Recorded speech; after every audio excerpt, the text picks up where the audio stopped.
Hello, everyone. Welcome to A Garden a Day with Maidenbrock Gardens, where we explore the world one garden at a time. Today is July 24th.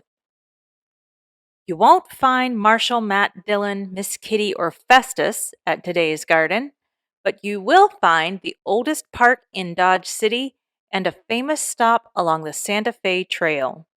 Today we are exploring the Liberty Garden and Wright Park in the American Old West town of Dodge City, Kansas.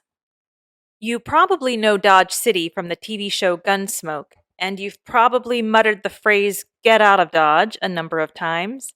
Dodge City began as Fort Dodge, a military outpost to provide protection to travelers on the Santa Fe Trail.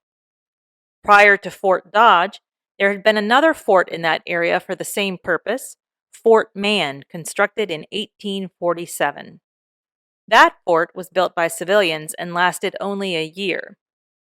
In 1850, the U.S. Army constructed the second fort on the spot, Fort Atkinson. They abandoned that fort in 1853 and later built a third fort northeast of the future Dodge City in 1859. The area that would become Dodge City remained vacant until the end of the Civil War. In April 1865, Fort Dodge was constructed and remained in operation until 1882. It didn't take long for a town and then a city to build up around Fort Dodge, and then in 1872 the railroad made its way to Dodge City, and the city grew. Dodge City became known as a true frontier settlement of the Old West, complete with gunslingers, saloons, cattle rustlers, gamblers, and dance halls. Famous faces such as Wyatt Earp, Doc Holliday, and Bat Masterson spent some time in Dodge. By the 1880s, though, the city wanted to change its reputation.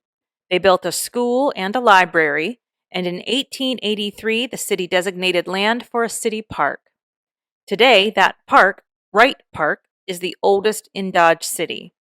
The park was named for Robert M. Wright, one of the first and most influential businessmen in Dodge City from 1859 forward.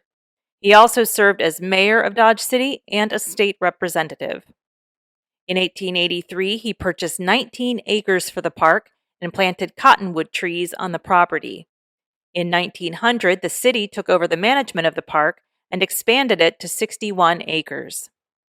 In 1919, a Spanish-style stucco building was constructed and named in honor of City Mayor George Hoover. The Hoover Pavilion is still the centerpiece of the park and a popular space for weddings. Today, the park includes not only shade trees, but a water park, Liberty Garden, and at one time, a zoo.